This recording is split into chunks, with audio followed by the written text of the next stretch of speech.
In this demo, we will be measuring a 5-step fiberglass test block. The thickness of the steps are 3.01 inches, or 78 millimeters, 3.50 inches, or 89 millimeters, 3.937 inches, or 100 millimeters, 4.331 inches, or 110 millimeters, and 4.685 inches, or 119 millimeters. We will be using an Olympus 38DL Plus thickness gauge. The exact key presses would be different if you were using a different model Olympus thickness gauge, but the overall process would be the same. In order to penetrate this thick of fiberglass, we will need to use a 0.5 MHz M2008 high-penetration transducer. Since the frequency of this transducer is lower than 2.25 MHz, it is considered high penetration, and therefore the 38DLP-HP software option would be required.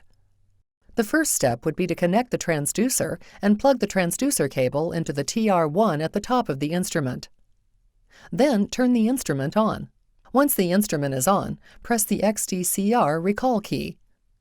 Since the high penetration software option is activated on this unit and we are using a high penetration transducer, we can press the down arrow to highlight Default HP Single Element and then press the Enter key. Here you will see the list of default HP single element transducer setups. Press the down arrow to highlight DEFP1-0.5-M2008. At this point, you can press the red Measure key to recall the setup or press the Enter key to see the parameters within the setup. If you press Enter, press the red Measure key next in order to recall the setup and return to the measurement screen. Next, because this transducer utilizes a delay line but is used in Mode 1, it is required that you perform a Do 0. To do this, wipe any couplant off the face of the transducer, then press and release the second F key first, then press the yellow Cal 0 key.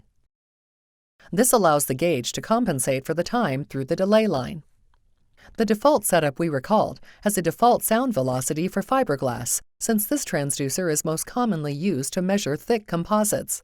Therefore, we do not need to change the default sound velocity. We will, however, need to change our range. Currently, the range is set to 0.5 inch. If you are using metric units, it will be set to 10 millimeters. Given the thickness of our sample, we will not be able to see the backwall echoes on screen since the range is currently set too low. To change the range, keep pressing the blue Range key until the bottom right side of the screen displays 10.00.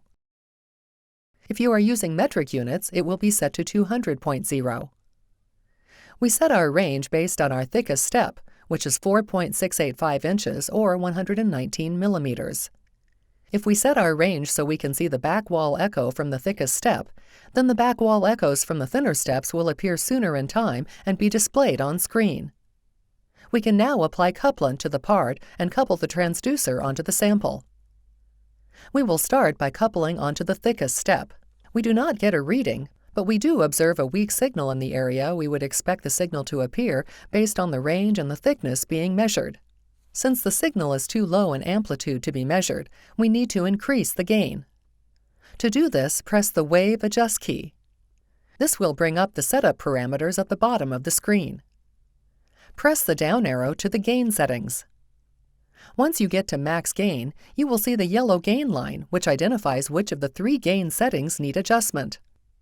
Since the back wall echo is under the max gain portion of the gain line, we need to increase the max gain.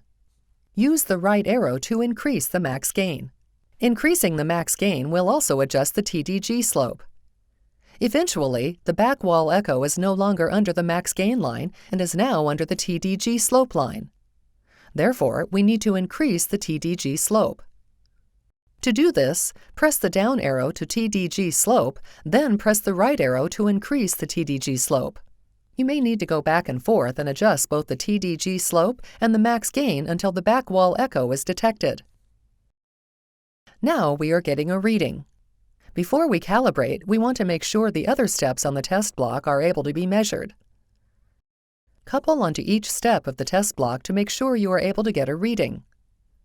When we get to the thinnest step, the back wall echo is not being detected. Since this echo appears sooner in time, use the arrow keys and go to INIT gain, Then use the right arrow to slightly increase it until the back wall signal from the thinnest step is detected. After making this adjustment, it is a good idea to check the other steps again to make sure they are still able to make detection of the back wall signals. Since no further adjustments are needed, we can go ahead and calibrate. For best accuracy, calibrate using 2 samples of the same material with known thicknesses representing the minimum and maximum thickness. We will perform a velocity calibration using our thickest fiberglass step and a zero calibration using our thinnest fiberglass step.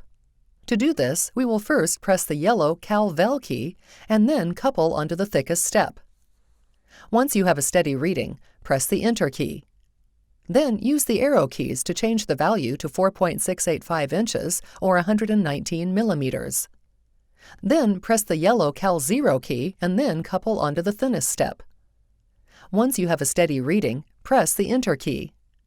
Then use the arrow keys to change the value to 3.071 inches or 78 millimeters, then press the red Measure key. You can now check the other steps on the block to make sure the measurements are linear.